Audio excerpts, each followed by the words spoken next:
টুনি, বাজারের ব্যাগটা আমাকে দাও তো। আমি একটু বাজার থেকে ঘুরে আসি।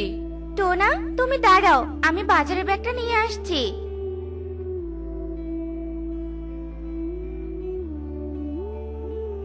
বাবা, তুমি বাজারে যাচ্ছ? হ্যাঁ রে মা, আমি বাজারে যাচ্ছি। কেন, তুই আমাকে কিছু বলবি নাকি? বাবা, আমি বলছিলাম কি, আমিও তোমার সাথে বাজারে যাব। তুমি আমাকে বাজারে নিয়ে যাও না বাবা। মা টুকি, তুই বাজারে যাবি? কিন্তু বাজারে যে অনেক ভিড়, তোকে বাজারে নিয়ে যাওয়া যাবে না রে মা। তুই বাড়িতেই থাক। না বাবা, আমি বাজারে যাব, এটাই আমার শেষ কথা। তুমি যদি আমাকে বাজারে নিয়ে না যাও, তবে আমি অনেক কান্না করব, তোমার কোনো কথাই শুনবো না। আচ্ছা ঠিক আছে, আমি তোকে বাজারে নিয়ে যাব, তবু তুই কান্না করিস না। এরপর টোনা টুকিকে নিয়ে বাজারে যায়। আর বাজারে গিয়ে টোনা সবজি কিনে নেয়। আর সবজি কেনা শেষ হলে টোনা টুকিকে নিয়ে বাড়িতে আসতে ধরে। ঠিক তখনই টুকি একটা ফলের দোকান দেখতে পায়। বাবা দেখো, কত বড় একটা ফলের দোকান। ওই ফলের দোকানে কত সুন্দর আম দেখা যাচ্ছে। কতদিন থেকে আম খাই না, আমার বড্ড আম খেতে ইচ্ছে করছে। তুমি আমাকে আম কিনে দাও না বাবা, আমি আম খাবো। কি বলছিস রে মা, তুই আম খাবি? কিন্তু আম কেনার মতো টাকা যে আমার হাতে নেই। এখন আমি তোকে কি করে আম কিনে দেই বলতো? বাবা, আমি কিচ্ছু শুনতে চাই না। আমি যখন আম খাবো বলেছি, তখন আমি আম খাবো খাবো খাবো। তুমি যেমন করেই হোক আমাকে আম এনে দাও। তোকে বাজারে নিয়ে এসে তো দেখছি মহা বিপদে পড়ে গেলাম।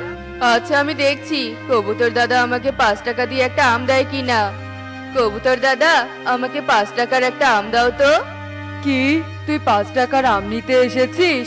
তোর মাথা খারাপ হয়ে গেছে নাকি? 5 টাকার কোনো আম হবে না। কবুতর দাদা, দাও না একটা আম। আমার মেয়েটা যে আম খাওয়ার জন্য খুব বায়না করছে। আমি বলেছি না তোকে কোনো আম দিতে পারবো না, তবুও তুই আমার কানের কাছে ঘ্যান ঘ্যান করছিস কেন? আসলে কবুতর দাদা, আমরা অনেক গরিব পাখি, তাই বেশি দাম দিয়ে ফল কিনে খাওয়ার সামর্থ্য আমাদের নেই। সামর্থ্য যখন নেই তখন ফল কিনতে এসেছিস কেন? গরিব পাখির আবার ফল খাওয়ার ইচ্ছে জাগে কেন? হ্যাঁ, যত সব গরিব পাখি এসেছে আমার দোকান থেকে ফল কিনতে। যা বলছি এখান থেকে, তোর জন্য আমার দোকানে অন্য পাখিরা ফল কিনতে আসছে না। তুই এখানে ভিড় জমাস না তো, এক্ষুনি এখান থেকে চলে যা বলছি, নয়তো ঘাড় ধাক্কা দিয়ে তোকে এখান থেকে তাড়িয়ে দিব। টোনা মাথা নিচু করে সেখান থেকে চলে আসে আর টুকিকে বলতে থাকে, মা টুকি, আমি তোকে বলেছিলাম আম কেনার মতো টাকা আমার কাছে নেই, কিন্তু তুই তো আমার কোনো কথাই শুনলি না। তোর জন্য শুধু শুধু আমাকে কবুতর দাদার কাছে অপমানিত হতে হলো। বাবা, তুমি আমাকে এভাবে বলছো কেন? তো কিভাবে বলবো আর তোকে, বলতো? দেখলি না কবুতর দাদা কিভাবে আমাকে অপমান করলো? বাবা, আমার ভুল হয়ে গেছে, আমি আর কখনো কিচ্ছুটি খেতে চাইবো না। হয়েছে হয়েছে, তোকে আর পাকামি করতে হবে না, এবার বাড়ি চল। এরপর টোনা ও টুকি বাড়িতে চলে যায়। আর এভাবেই সেই দিন কেটে যায়।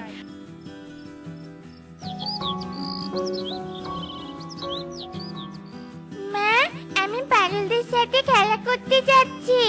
মা টুকি, তুই খেলতে যাচ্ছিস? ঠিক আছে যা, তবে তাড়াতাড়ি ফিরে আসিস, বাইরে বেশিক্ষণ থাকিস না। আচ্ছা ঠিক আছে মা, আমি তাড়াতাড়ি ফিরে আসবো, তুমি আমাকে নিয়ে চিন্তা করো না। আর টুকি পারুলদের সাথে খেলা শেষ করে বাড়িতে ফিরতে থাকে। তখন টুকি হঠাৎ দেখতে পায় কে যেন একটা অসুস্থ অবস্থায় মাটিতে পড়ে আছে। পারুল, কুহু, এই দেখ দেখ, কে যেন মাটিতে পড়ে আছে। চল না রে, আমরা একটু এগিয়ে গিয়ে দেখি। না বাবা, আমরা এখানে যাব না। কে না থেকে পড়ে আছে, ওকে দেখতে গিয়ে আমরা আবার কোনো বিপদে পড়বো? তোর ইচ্ছে হলে তুই গিয়ে দেখ, আমরা বাবু বাড়িতে চলে যাই। এরপর পারুল ও কুহু সেখান থেকে চলে যায়। আর টুকি মাটিতে পড়ে থাকা অসুস্থ পরীর কাছে যায় আর পরীকে বলতে থাকে, একে, এটা তো পরি, কিন্তু পরিটা তো অনেক অসুস্থ। পরীর শরীরে এক্ষুনি জড়িবুটি লাগিয়ে দিতে হবে, না হলে যে পরীটা মারা যাবে।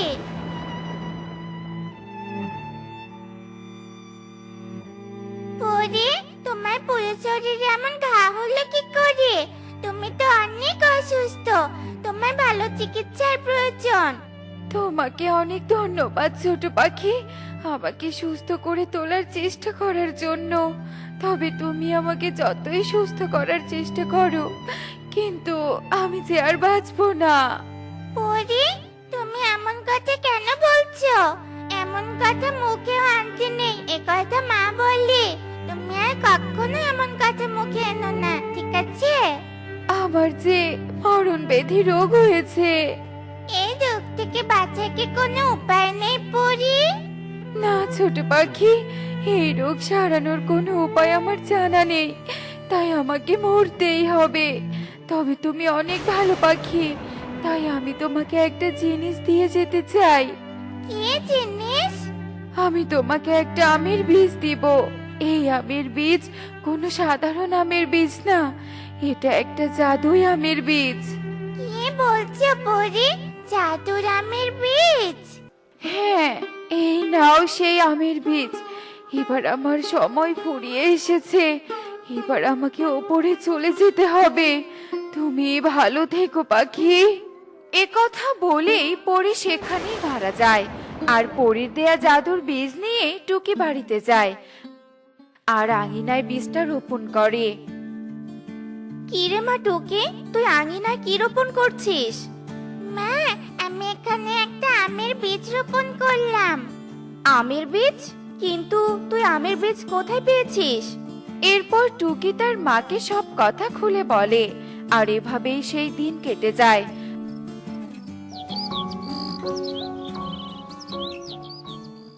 এ কি? এখানে আম গাছ এলো কি করে? তবে কি এটা আমি রোপণ করা আমের বীজ থেকে হয়েছে? কিন্তু আমি তো কালকেই বীজটা রোপণ করলাম, আজকে আম গাছটা এত বড় হলো কি করে? আর গাছে তো দেখছি একটা আমও ধরেছে। মা, মা দেখে যাও, কি অবাক করে কাণ্ড ঘটেছে। কি হয়েছে রে মা? তুই কি দেখার জন্য আমাকে ডাকছিস? ও মা, এখানে এই আম গাছ এলো কোথা থেকে? মা, আমি তো তোমাকে এটা দেখার জন্যই দেখেছি। দেখেছো আমার রোপণ করা বীজ থেকে কত বড় একটা আম গাছ হয়েছে। হ্যাঁ রে মা, তাই তো দেখছি। কিন্তু এত বড় একটা আম গাছে মাত্র একটা আম হয়েছে, এই একটা আম দিয়ে কি হবে রে মা? আমি একটা আম বলি তোমরা আমাকে অবহেলা করো না। এ কি? কে কথা বললো? আমি আমি আম কথা বলছি। আম আবার কথাও বলতে পারে? আগে জানতাম না তো। আমি হলাম কথা বলা আম, আর আমি কোনো সাধারণ আম নই। আমি একটা জাদুই আম, আর আমি তোমাদের সব ইচ্ছে পূরণ করব। কি? তুমি আমাদের সব ইচ্ছে পূরণ করবে? হ্যাঁ, আমি তোমাদের সব ইচ্ছে পূরণ করব। তোমাদের ইচ্ছে আমাকে বলো। আমার তো অনেক দিন থেকে আম খেতে খুব ইচ্ছে করছে, কিন্তু টাকার অভাবে আম কিনে খেতে পারিনি। তাই আমার ইচ্ছে তুমি আমাকে অনেকগুলো আম দাও, আমি মজা করে খাবো। আচ্ছা বেশ, তবে তাই হবে। এরপর জাদুর আমটি জাদু করে টুকিকে অনেকগুলো আম দেয়, আর আম পেয়ে টুকি অনেক খুশি হয়। ও মা, এতগুলো আম! আমি তো এত আম কখনো দেখিনি। আমার তো এত আম দেখে অনেক অনেক আনন্দ হচ্ছে। যাই হোক, আগে আমি এখান থেকে কিছু আম খেয়ে নেই, তারপর অন্য কিছু ভাবা যাবে। ওয়াও, এত মজার আম আমি কখনো খাইনি। এরপর টুকি মজা করে আম খায়, আর কিছু আম টুনি বাজারে নিয়ে যায় বিক্রি করতে। আর আম বিক্রি করে টুনি মোটা অঙ্কের টাকা পায়। মা টুকি, আমি আম বিক্রি করে অনেক টাকা উপার্জন করেছি। দেখবি, এবার ধীরে ধীরে আমাদের সব অভাব দূর হয়ে যাবে, আমাদের আর কোনো অভাব থাকবে না। হ্যাঁ টুনি, তুমি ঠিক বলেছো। এসব সম্ভব হয়েছে আমাদের টুকি মায়ের জন্য। মা টুকি, তোকে অনেক ধন্যবাদ। তোকে অনেক আশীর্বাদ করি রে মা, তুই অনেক বড় হবি। মা বাবা, আমার জন্য কিছুই হয়নি, যা হয়েছে তা ওই কথা বলে আমের জন্য হয়েছে। তাই ধন্যবাদ যদি দিতেই হয় তাহলে তুমি ওই কথা বলে আমকেই ধন্যবাদ দাও। আম, তোমাকে অনেক ধন্যবাদ আমাদের সাহায্য করার জন্য। আমাকে ধন্যবাদ দিতে হবে না, পরি তো আমাকে পাঠিয়েছে তোমাদেরকে সাহায্য করার জন্য। তাই আমার দায়িত্ব তোমাদের সবাইকে ভালো রাখা। তাই তোমাদের যখন যেটা লাগবে আমাকে বলো, আমি তোমাদেরকে তা দিয়ে দিব। এরপর থেকে টুনিদের যখন যেটা প্রয়োজন হয় তা তারা কথা বলা আমের কাছ থেকে চায়, আর কথা বলা আম তাদের তা দিয়ে দেয়। আর এভাবেই ধীরে ধীরে টুনি ও টোনা অনেক ধনী পাখি হয়ে যায় আর গরিব ও অসহায় পাখিদের সাহায্য করে। বৌমা, কলা গাছের গোড়ায় জল দিয়ে কি হবে? অনেক দিনই তো হয়ে গেল তুমি এই কলা গাছ লাগিয়েছো, কই এখনো তো কোনো কলাই ধরলো না। মা, গাছের হয়তো ফল দেওয়ার সময় হয়নি তাই দিচ্ছে না। দেখবেন যেদিন সময় হবে সত্যি সেদিন কলা দিবে। ঠিক আছে, তোমার সেই কলা ধরার অপেক্ষাতেই থাকলাম। শোনো, এখন জল দেওয়া বন্ধ করো আর ঘরে গিয়ে রান্না বসিয়ে দাও। তোরা আবার খেতে চলে আসবে, খাবার না পেলে আবার রেগে যাবে, বুঝেছো? আচ্ছা মা, আমি রান্নাঘরে গিয়ে রান্না করে নিচ্ছি। মিনু পান খেতে খেতে নিজের ঘরে চলে যায় আর টুনি জল দেওয়া বন্ধ করে রান্নাঘরে যায়। আরে এসব কি হচ্ছে? এভাবে সব কাঁপছে কেন? আহ, এই হাড়িটা লেগে তো আমার মাথাটা ফেটে গেল।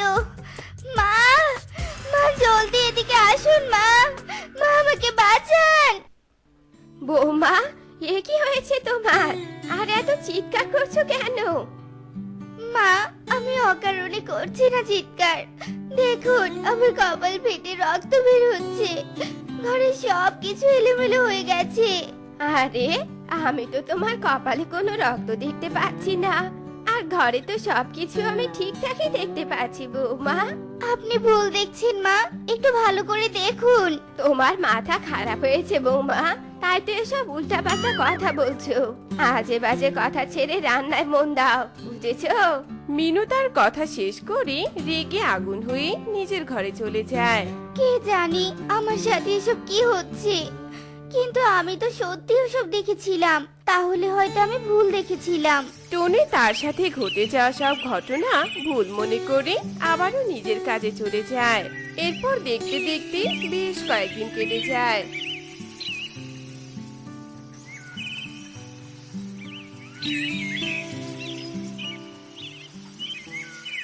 আর এরই মধ্যে টনি গর্ভবতীও হয় আর সেই খবর নিজের স্বামী আর শাশুড়িকে জানায়। বাহ, এ তো দারুণ খুশির খবর। টোনা, তাড়াতাড়ি মিষ্টি নিয়ে আয় বাবা, আমার বংশের প্রদীপ আসতে চলেছে। ঠিক আছে মা, আমি এক্ষুনি মিষ্টি নিয়ে আসছি। টোনা মিষ্টি আনার জন্য চলে যায়। এদিকে প্রতিবেশীরা খুশির খবর পেয়ে টোনার বাড়িতে আসে। ও টোনার মা, এতদিনে বুঝি তোমার বংশে প্রদীপ এলো। আমরা তো ভেবেছিলাম তোমরা বুঝি এই অবধি শেষ হয়ে যাও। অত মজা নেওয়ার কিছু হয়নি, বুঝেছো? এবার আমার বৌমা তোমাদের মুখে চুনকালি লাগিয়ে দিয়ে সন্তান জন্ম দিবে। আমরাও তো চাই তোমরা আমাদের মাঝেই থাকো, তোমাদের যাতে কোনোভাবে নির্বংশ হতে না হয়। আপনারা সবাই আমাকে আশীর্বাদ করবেন যাতে করে আমার সন্তান ভালোই ভালো জন্ম নিতে পারে। আচ্ছা আচ্ছা, এবার বরং আমরা আসি। মা চলুন না, একটু আমার কলা গাছের সামন থেকে ঘুরে আসি। এরপর মিনু আর টনি কলা গাছের কাছে যায় আর কলা গাছ দেখে দুজন বেশ অবাক হয়ে যায়। মা দেখুন, আমার কলা গাছেও মোচা এসেছে। আমার সাথে সাথে আমার কলা গাছও গর্ভবতী হয়েছে। ওসব আশকারা ছাড়ো, এবার বাড়ি ফিরে চলো। এই ভর দুপুর বেলা এসব জায়গায় থাকার কোনো প্রয়োজন নেই। মিনুর কথা মতো টনি ঘরে চলে আসে। ইস, কবে যে আমার ছানার জন্ম হবে আর আমার ছানা এসে আমাকে মা বলে ডাকবে। আমার যেন একদম তস হচ্ছে না। এভাবেই দেখতে দেখতে বেশ কয়েকদিন কেটে যায়।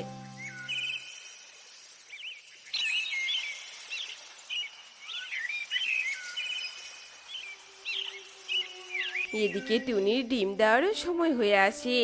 ওইদিকে আবার কলার মোচাতেও কলা হয়ে যায় আর হঠাৎ করে টুনির পেট ব্যথা শুরু হয়। বৌমা, তুমি একটু ধৈর্য ধরো মা, তোমাকে এক্ষুনি হাসপাতালে নিয়ে যাচ্ছি। মিনু টুনিকে নিয়ে হাসপাতালে যাওয়ার জন্য বের হয়। মা, আমার খুব যন্ত্রণা হচ্ছে মা, আমি আর পাচ্ছি না। বৌমা, আর একটু ধৈর্য ধরো, কোনো একটা গাড়ি পেলেই তোমাকে হাসপাতালে নিয়ে যাব মা, একটু ধৈর্য ধরো। মিনু টুনিকে সান্ত্বনা দিতে থাকে আর ঠিক তখনই এক বিদঘুটে হাসির শব্দ শুনতে পায় তারা।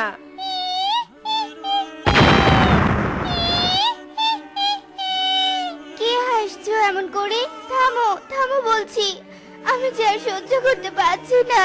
টুনির কথা শুনে হাসির আওয়াজ থেমে যায়। টুনি পিছনে তাকাতেই দেখতে পায় যে তার গাছের কলাগুলো উজ্জ্বল সোনালি আলো ধারণ করে আছে আর তার ভেতর থেকে সুন্দর এক মেয়ে পাখি বেরিয়ে আসে।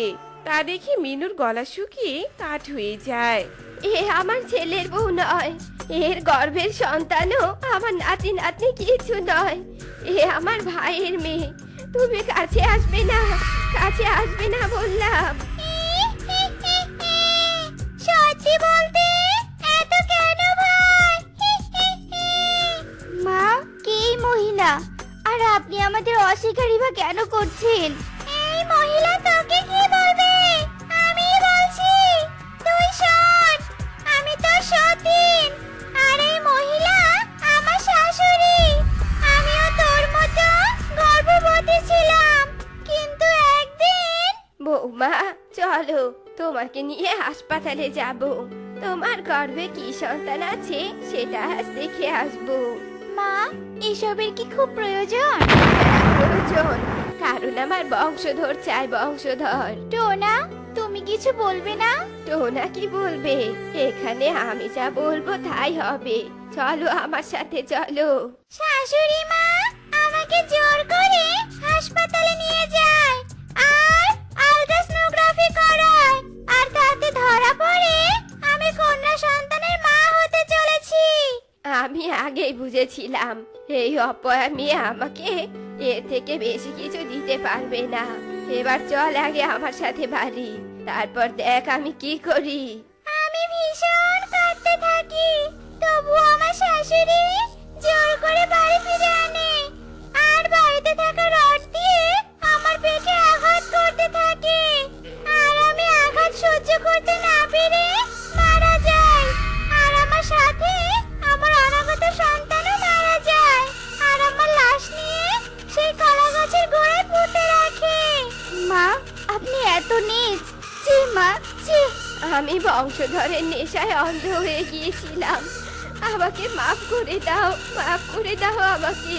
তোকে মাফ করলে যে আমি কোথাও শান্তি পাবো না, তোকে মরতেই হবে, আর তার সাথে তোর বংশধরকেও। এরপর মুন্নির আত্মা মিনুকে মেরে ফেলে। দাঁড়াও বোন, তোমার সাথে যে অন্যায় করেছে তুমি তো তাকে মেরেছো, কিন্তু আমি তো তোমাদের এসব বিষয়ে কিছুই জানতাম না। বিনা অপরাধে আমাকে মেরে তুমি কি শান্তি পাবে বলো? তুমি যে সুখ পাওনি তার জন্য কি তুমি চাও যে অন্য একটা মাও সেই সুখ না পাক? টুনির কথা শুনে মুন্নির আত্মায় মায়া জন্মায়। এরপর মুন্নির আত্মা টুনিকে ছেড়ে দিয়ে অদৃশ্য হয়ে যায় আর তার সাথে সাথে টুনির কলা গাছে অদৃশ্য হয়ে যায়। তো বন্ধুরা, টুনি তার ছোট্ট মেয়েকে নিয়ে বাস করত। একদিন সকালে টুনি তার মেয়েকে বলতে থাকে, টুকি মা, আজ আমি বনের গভীরে খাবার খুঁজতে যাব, তাই আমার ফিরতে একটু দেরি হবে। তুই বাড়িতে সাবধানে থাকিস, কেমন? মা, আমি আজকে একা বাড়িতে থাকবো না, আমি আজ তোমার সাথে যাব।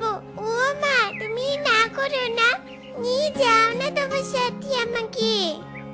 টুকি মা, তুই উঠতে পারবি না, আমি যে অনেক দূরে যাব, তার উপরে আবার আকাশটা কালো। জেদ করিস না মা। না না না, আমি যাবই, আমার একা একা ভালো লাগে না বাড়িতে মা। টুনি টুকির এমন পাগলামো দেখে নিয়ে যেতে রাজি হয় আর ওরা দুই মামি মিলে উঠতে থাকে। কিছুক্ষণ পর ওরা বনের গভীরে প্রবেশ করে। ওরা একটা গাছের ডালে বসে আর এদিকে ওদিকে তাকিয়ে বলতে থাকে। মা, ও মা, খাবার খোঁজা অনেক কষ্টের, তাই না মা? সেই কখন থেকে খাবার খুঁজছি, কিন্তু এখনো তো কোনো খাবারই পেলাম না। খাবার পেয়ে যাবো রে মা, তুই চিন্তা করিস না। চল আর একটু সামনে যাই। ওরা আবারও উঠতে থাকে। হঠাৎ আকাশ অনেক কালো করে আসে আর প্রচুর বৃষ্টি বাতাস বইতে শুরু করে। টুনি টুকিকে বলে, এই বৃষ্টি তো থামার কোনো খোঁজই দেখছি না। এই বৃষ্টিতে খাবার খোঁজা সম্ভব নয়। বাইরে থাকলে যে কোনো সময় আমাদের বিপদ হতে পারে। চল মা, তাড়াতাড়ি চল। মা, আমার অনেক ভয় লাগছে। এই বাতাসে আমি উঠতে পারছি না মা। ও মা, মারি, ওরা চেষ্টা কর মা, যত তাড়াতাড়ি বাড়িতে পৌঁছাতে হবে। তাড়াতাড়ি কর মা। টুকি আর টুনি অনেক কষ্টে বাতাসের মাঝে উঠতে থাকে। ওরা একবার সামনে যায় তো বাতাসের ধাক্কায় আবার পিছনে চলে আসে। কিছুক্ষণ পর টুকি বলতে থাকে, মা, আমি আর উঠতে পারছি না। আমার পা বেশি ব্যথা করছে মা। ও মা, আর উঠতে পারছি না। এইভাবে বলতে বলতে এক দমকা হাওয়া এসে টুকিকে উড়িয়ে নিয়ে যায়। মা, আমাকে বাঁচাও। মা, আমাকে আটকাও মা।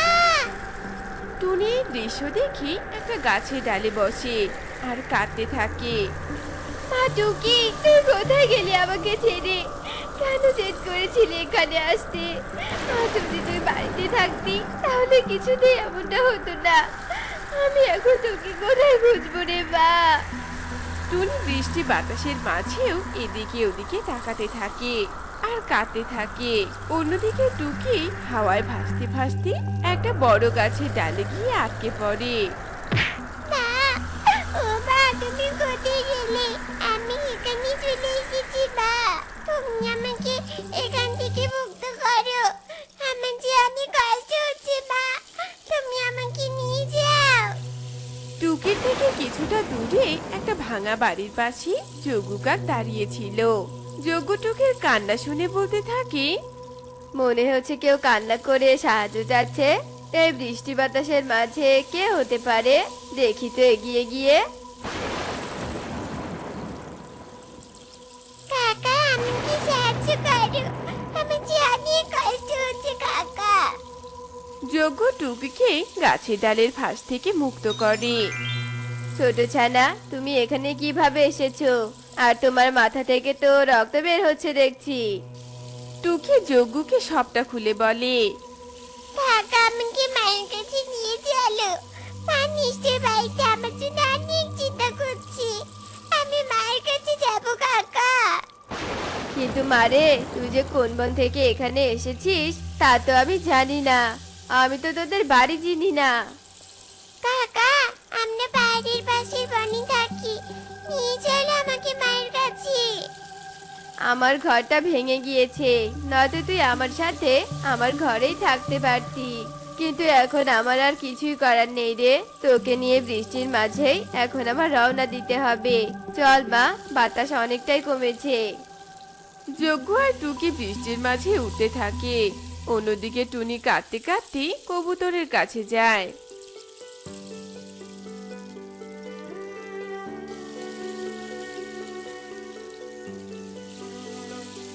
কি ব্যাপার টুনি, কাঁদছিস কেন? কি হয়েছে তোর? আর টুকি কোথায়? এরপর টুনি টুকির কথা খুলে বলে। আমার ছোট মেয়েটাকে ছাড়া আমি বাঁচবো না কবুতর দাদা। এই বৃষ্টিতে ও কেমন আছে, কোথায় আছে, আমি কিচ্ছু জানি না, কিচ্ছু না। বাতাস তো পশ্চিম দিক থেকে পূর্ব দিকে বইছে, তার মানে টুকি উড়ে পূর্ব দিকের বনে গিয়েছে। চলো দাদা, আমরা পূর্ব দিকের বনে গিয়ে টুকিকে খুঁজবো। আমার মনটা যে বড্ড আনচান করছে গো। কবুতর আর টুনি বৃষ্টির মাঝে পূর্ব দিকের বনের উদ্দেশ্যে উঠতে থাকে। অন্যদিকে যজ্ঞ আর টুকি একটা গাছের ডালে বসে। পাহাড়ের পাশে বনে যেতে আরো অনেক সময় লাগবে রে মা। আমরা বরং একটু বিশ্রাম নেই, পরে না হয় আবার উঠবো। তুই চিন্তা করিস না, আমি যজ্ঞ, আমি তোকে তোর মায়ের কাছে দিয়ে আসবো। আর সুস্থভাবেই তোকে পৌঁছে দিব রে মা। যজ্ঞ যখন এসব বলছিল তখনই ওখানে একটা ঈগল আসে। ঈগলকে দেখে টুকি ভয়ে যজ্ঞর আড়ালে লুকিয়ে পড়ে। এই দেখে ঈগল বলতে থাকে, লুকিয়ে লাভ নেই ছোট্ট টুনির ছানা, যজ্ঞ আমার বন্ধু, তোকে আমার হাতে তুলে দিবেই দিবে, তাই না যজ্ঞ? একদম না, আমি এই ছানাকে তোমার হাতে তুলে দিব না। আমি একে আমার সর্বস্ব দিয়ে রক্ষা করব। আর বেকার বেকার এখানে না থেকে তুমি চলে যাও বলছি। আমাকে তুই চিনিস যজ্ঞ, ঝামেলা না করে ছানাটাকে দিয়ে দে, নয়তো তোরই ক্ষতি হবে। ঈগল দাদা, আমাকে ছোট ভেবো না, তোমার সাথে লড়াই করার ক্ষমতা আমার আছে, তাই ভালোই ভালোই বলছি চলে যাও। তোর এত বড় সাহস, আমাকে হুমকি দিস? দাঁড়া, দেখাচ্ছি মজা। ঈগল আর যজ্ঞর মাঝে লড়াই লেগে যায়। লড়াইয়ের এক পর্যায়ে টুকি লাঠি দিয়ে ঈগলের মাথায় জোরে আঘাত করে, আর ঈগল সাথে সাথে অজ্ঞান হয়ে ডাল থেকে নিচে ধপাস করে পড়ে যায়। মারে, তুই একদম ভালো কাজ করেছিস। এখন এখান থেকে যেতে হবে আমাদের, নয়তো অন্য ঈগল দেখলে আরো বিপদ হবে। এটা যে ঈগলদের আস্তানা। টুকি আর যজ্ঞ বৃষ্টির মাঝে আবারও উঠতে থাকে। অন্যদিকে টুনি কবুতর ভিজতে ভিজতে উঠতে থাকে আর বলতে থাকে, দাদা, ওই যে সামনে একটা বাড়ি দেখা যাচ্ছে, চলো না ওই বাড়ির পাখিকে গিয়ে জিজ্ঞেস করি আমার মেয়েকে ওরা দেখেছে কিনা। টুনি কবুতর একটু সামনে গিয়ে ডাকতে থাকে। ওদের ডাক শুনে ঘর থেকে টিয়ে বের হয়। টুনি টিয়েকে টুকির কথা খুলে বলে। সব শুনে টিয়ে বলে, না না টুনি বোন, আমি তোর মেয়েকে দেখিনি, তুই বরং আরো সামনে গিয়ে সন্ধান কর। টুনি কবুতর আবারও উঠতে থাকে। অন্যদিকে যজ্ঞ আর টুকি উঠতে উঠতে ওদের সামনে একটা কুমড়ো বাড়ি দেখতে পায়। ওই কুমড়ো বাড়িটা ফাঁকা পড়েছিল। ওরা দুজন কুমড়ো বাড়িতে প্রবেশ করে। মা টুকি, বাইরে তো প্রচুর বৃষ্টি, তার উপর আবার সন্ধ্যা হয়ে আসছে, এখনো অনেকটা পথ বাকি আছে। আমরা বরং আজকের রাতটা এখানেই কাটিয়ে দেই রে মা। কাল সকাল সকাল তোর মায়ের উদ্দেশ্যে আবারও না হয় রওনা দিব। কেমন? তুই মন খারাপ করিস না সোনা। কিন্তু কাকা, আমার মাঝি ভীষণ চিন্তা করছে আমার জন্য। টুকি কিছুক্ষণ ভেবে আবারও বলতে থাকে, আমি একবার জিদ করে বিপদে পড়েছি, আর বিপদে পড়তে চাই না কাকা, তুমি আমাকে যা বলবে আমি তাই করব। আমার লক্ষ্মী মেয়ে, চল জানালা দিয়ে বাইরে বৃষ্টি দেখি। যজ্ঞ আর টুকি জানালা দিয়ে বাহিরে বৃষ্টি দেখতে থাকে। ওই কুমড়ো ঘরটা পরিত্যক্ত থাকায় ওই ঘরে একটা সাপ বাস করত। কিছুক্ষণ পর সাপটা তার কুমড়ো ঘরে প্রবেশ করে। সাপ যজ্ঞ আর টুকিকে দেখে অনেক খুশি হয়। আরে আরে, আমি কি দেখছি? তুই দুটো পাখি আমার ঘরে, আজ তো পার্টি হবে। কি মজা! আমি সবার আগে ওই কালো কাককে খাবো। সাপ মনে মনে এসব বলে যজ্ঞর দিকে এগোতে থাকে। যজ্ঞ আর টুকি বৃষ্টি দেখতে এতটাই মগ্ন ছিল যে তারা সাপকে খেয়ালই করেনি। সাপ আস্তে আস্তে যজ্ঞর দিকে এগোতে থাকে। ঠিক তখনই টুনি আর কবুতর ওখানে আসে আর লাঠি দিয়ে সাপকে জোরে আঘাত করতে সাপটা মরে যায়। টুকি ওর মাকে দেখে জড়িয়ে ধরে। মা, তুমি এসেছো, তোমাকে আমার অনেক মনে পড়েছে। মা জানো, যোগ্য কাকা আমাকে এগুলির হাত থেকে বাঁচিয়েছে। এই কাকা অনেক ভালো, কাকা আমাকে তোমার কাছে নিয়ে যাচ্ছিল। মা, তোমাকে অনেক ধন্যবাদ টুনি, সাপের হাত থেকে আমাকে বাঁচানোর জন্য। ধন্যবাদ তো আমার দেওয়া উচিত দাদা। কি বলে যে তোমাকে ধন্যবাদ দিব দাদা? তুমি না থাকলে আমার মেয়েটাকে আমি ফিরে পেতাম না। আমি এবার আসি তাহলে। তুমি কোথায় যাচ্ছ কাকা? তোমার না ঘর ভেঙে গেছে, আজ থেকে তুমি আমাদের সাথে থাকবে। আমরা সবাই মিলেমিশে একসাথে থাকবো। টুকির কথায় যজ্ঞ রাজি হয়ে যায় আর সবাই মিলে বৃষ্টিতে ভিজে উঠতে থাকে। সবাই টুনির বাড়িতে আসে। এরপর থেকে অনেক সুখে ওরা ওদের দিন কাটাতে থাকে। তো বন্ধুরা, বিপদের বন্ধুই হলো প্রকৃত বন্ধু।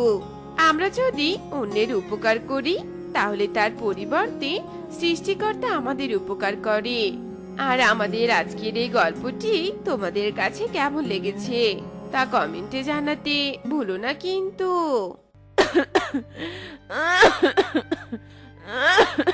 বাবা টোনা, ডাক পিয়ন কি এবার আমার পেনশনের টাকার খামটা দিয়ে গেছে?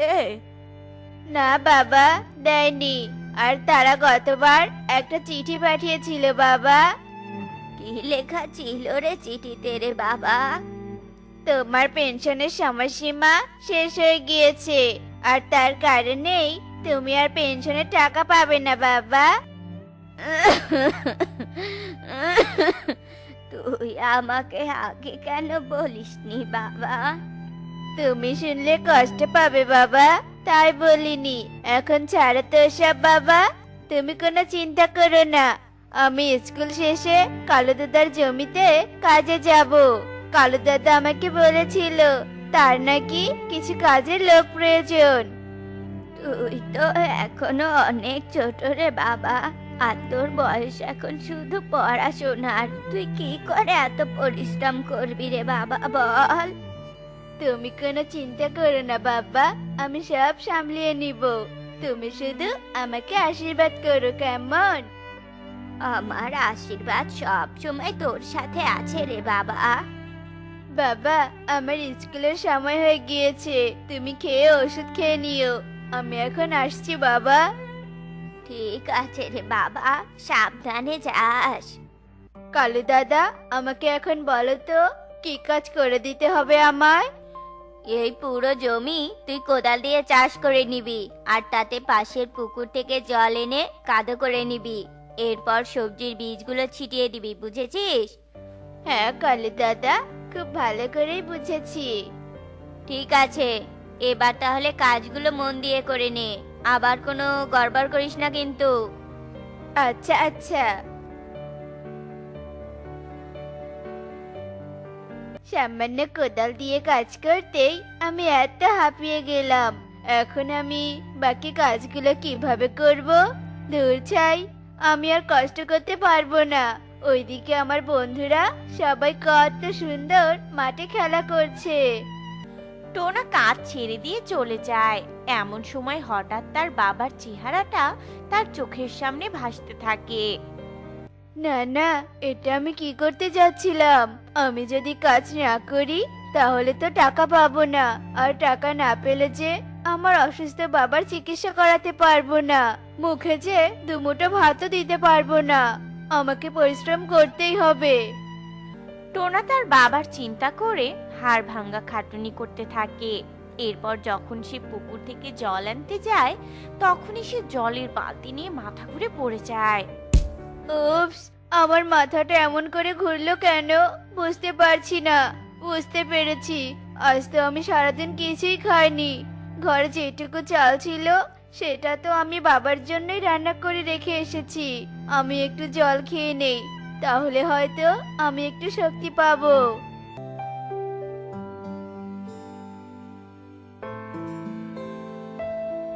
বাবা, তুই এসেছিস? আমি এক হতভাগা বাবা। ছেলে পরিশ্রম করে এসেছে, তার জন্য যে দুমুঠো ভাত আমি রান্না করে রাখবো সেটাও পারি না। তোমার এসব কথা কিন্তু আমার একদম ভালো লাগে না বাবা। তুমি আর এমন কথা বলবে না। এখন চুপ করে শুয়ে থাকো, আমাকে আমার কাজ করতে দাও তো। কি হয়েছে বান্টি দাদা? এত রাতে তুমি আমাকে ডাকছো কেন? কারো কি কিছু হয়েছে আবার? না রে পাগল, কারো কিছুই হয়নি। তুই শান্ত হ আর আমার কথা শোন। আমরা কাল বেগুন দিয়ে পিকনিক খাবো। তুই চাইলে আমাদের সাথে খেতে পারিস। আমরা অনেক মজা করব পিকনিকে। কি, বেগুন দিয়ে পিকনিক? আমি খাবো না তা কি কখনো হয় নাকি? আমি অবশ্যই খাবো, আর কাল যথাসময়ে পৌঁছে যাব। আচ্ছা আচ্ছা, ঠিক আছে। আমি তো কাল সারাদিন পিকনিক খাবো, তাহলে আজ রাতেই তো আমাকে আমার সব পড়াশোনা শেষ করতে হবে, আর কালু দাদার বাকি কাজটুকু করে দিতে হবে।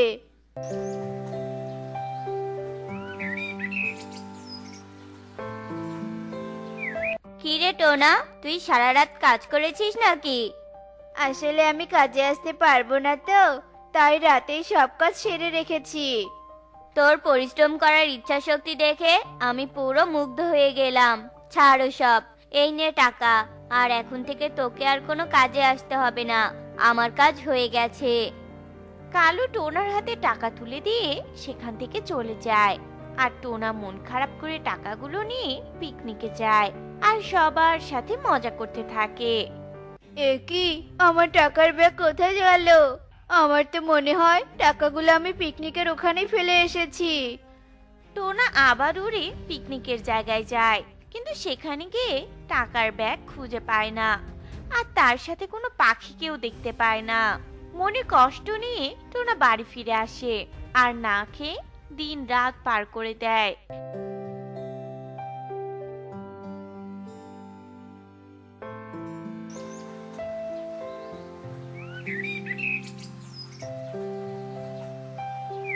এরপর টোনা দোকানে দোকানে ঘুরে বেড়ায়, কিন্তু কোথাও কোনো কাজ পায় না। অবশেষে ক্লান্ত শরীর নিয়ে বাড়ি ফিরে আসে। মন খারাপ করিস না বাবা, তুই বরং তোর পিসিমার কাছে যা আর কিছু টাকা ধার করে নিয়ে আয়। সামনে তো তোর আবার উচ্চ মাধ্যমিক পরীক্ষা, তোকে যে পড়াশোনা করতে হবে বাবা। আচ্ছা বাবা। কি রে টোনা, হঠাৎ আমার বাড়িতে কেন এসেছিস? আসলে পিসিমা, তুমি তো জানোই যে বাবা অনেক অসুস্থ, আগের মতো কোনো কাজও করতে পারে না। তার উপর আবার পেনশনের টাকাটাও আসা বন্ধ হয়ে গিয়েছে। এখন আমার টাকা ইনকাম করার কোনো উপায়ও নেই। তাই যদি তুমি আমাকে কিছু টাকা ধার দিতে, তাহলে আমি বাবার ওষুধগুলো কিনে নিয়ে যেতে পারতাম। তোকে আমি টাকা ধার দিব কোন ভরসায়? তুই যে কোনোদিন আমার টাকা ফেরত দিবি তার কি গ্যারান্টি আছে বল তো? পিসিমা, আমরা তো দূরের কেউ নই, তোমার ভাই আর ভাইয়ের সন্তান। আমরা যদি দুটো টাকা নেই তাহলে তো তোমার ক্ষতির কিছু নেই। চুপ কর, কোনোদিনও বাড়িতে ডেকে খাওয়াতে পারিসনি, সেখানে আবার টাকা চাইতে এসেছিস? কোন লজ্জায়? বাড়ি থেকে বেরিয়ে যা, বেরিয়ে যা বলছি। টোনার পিসি রাগ করে টোনাকে বাড়ি থেকে বের করে দেয়। আর টোনা কাঁদতে কাঁদতে বাড়ি ফিরে আসে আর তার বাবাকে সব খুলে বলে। তুই আজও মন খারাপ করিস না বাবা। শোন বাবা, তুই অনেক পড়াশোনা করবি আর অনেক বড় লোক হবি, বুঝেছিস? অনেক বড় একটা চাকরি করবি। বাবার কথায় টোনা কান্না দিয়ে মন খারাপ করে বসে থাকে। আমি বুঝতে পেরেছি বাবা, তোর ভীষণ কষ্ট হচ্ছে তাই না? কষ্ট হবে না কেন বলো আমায়? তোমার সবগুলো ওষুধ শেষ হয়ে গিয়েছে, আমি তো তোমার জন্য ওষুধ আনতে পারছি না। শোন বাবা, তুই উত্তরের জঙ্গলে যাবি, সেখানে তোর এক ঠাম্মি থাকে। তোর ওই ঠাম্মি আমাকে ভীষণ ভালোবাসে। তুই গিয়ে তাকে আমার কথা বলবি। তোর ওই ঠাম্মি অনেক টাকাওয়ালা, চাইলেই টাকা দিবে। ঠিক আছে বাবা। টোনা বাবার কথা মতো উত্তরের জঙ্গলে যায় আর তার সেই ঠাম্মির সাথে দেখা করে। তার বাবার অসুস্থতার কথা জানায়। এসেছিস ভালো লেগেছে, কিন্তু আমি তোকে কোনো টাকা দিতে পারবো না, বুঝেছিস? কারণ তুই তোর বাবা কেউই এমন আর কোনো কাজ করিস না, তাই আমার টাকা নিয়ে তোরা ফেরত দিতে পারবি না। আর তার কারণে আমি তোকে কোনো টাকা ধার দিতে পারবো না। এবার মানে মানে কেটে পড় দেখিনি, যা তো ভাই।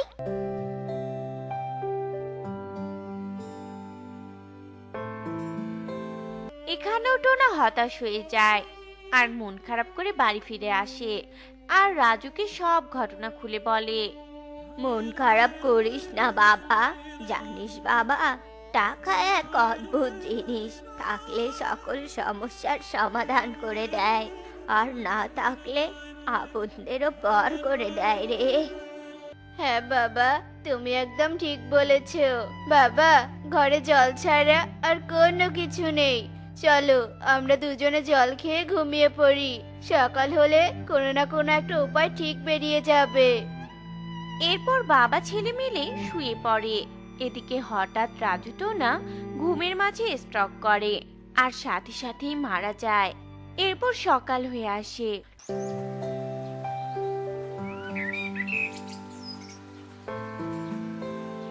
টোনা ঘুম থেকে জেগে যায়। বাবা, সকাল হয়ে গিয়েছে, আর কত ঘুমাবে বলো তো? ওঠো এবার, দেখো কত মিষ্টি রোদ উঠেছে। বাবা, ও বাবা, এ কি, তোমার শরীর এত ঠান্ডা কেন? বাবা, ও বাবা, কথা বলো বাবা। বাবা তো নিঃশ্বাসও নিচ্ছে না, তার মানে আমার বাবা আমাকে ছেড়ে চলে গিয়েছে। বাবা! বাবার মৃত্যুতে টোনা চিৎকার করে কান্না করে। এদিকে টোনার চিৎকারে জঙ্গলের সব পাখিরা সেখানে ছুটে আসে। রাজুর মৃত্যুতে সবাই শোক প্রকাশ করে। এরপর সবাই মিলে রাজুর লাশটা নিয়ে শ্মশানে চলে যায়, তার শেষ কার্যটুকু সম্পাদন করে। এরপর সবাই নিজেদের বাড়ি চলে যায়। টোনা একা একটা বাড়িতে থাকতে শুরু করে। এভাবে দেখতে দেখতে অনেক দিন কেটে যায়।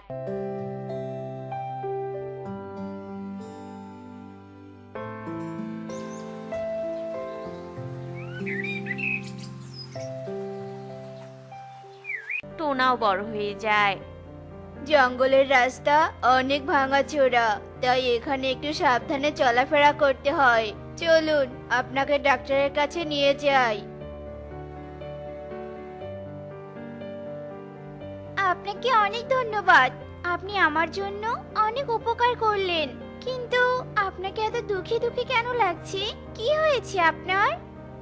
এরপর টোনা তার জীবনের সব কষ্টের কথা টুনিকে খুলে বলে। সব শুনে টুনির ভীষণ মায়া হয়। আপনার আজ থেকে আর কোনো কষ্ট থাকবে না। আপনি আমার সাথে চলুন, আমার অনেক বড় কোম্পানি আছে, সেখানে আপনি ম্যানেজার হয়ে কাজ করবেন। টাকার জন্য আমি আমার বাবাকে হারিয়েছি, সেই টাকা আমি আর রোজগার করতে চাই না।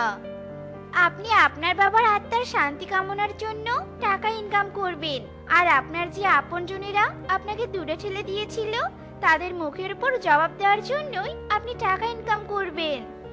টুনি টোনাকে অনেক বোঝায়। অবশেষে টোনা বোঝে আর টুনির কোম্পানিতে চাকরি করতে থাকে। এভাবে দেখতে দেখতে অনেকগুলো দিন কেটে যায়।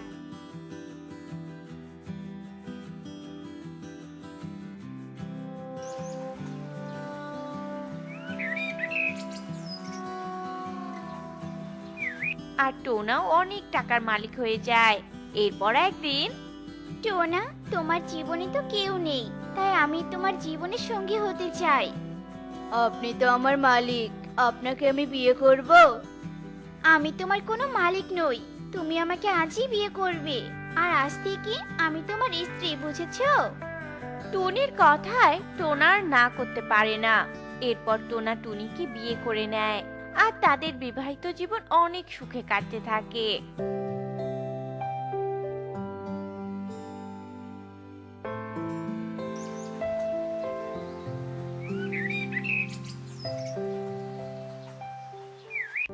এ কি পিসি, তুমি হঠাৎ আমার বাড়িতে? ও মা, তুই এত বড় বাড়ি করেছিস?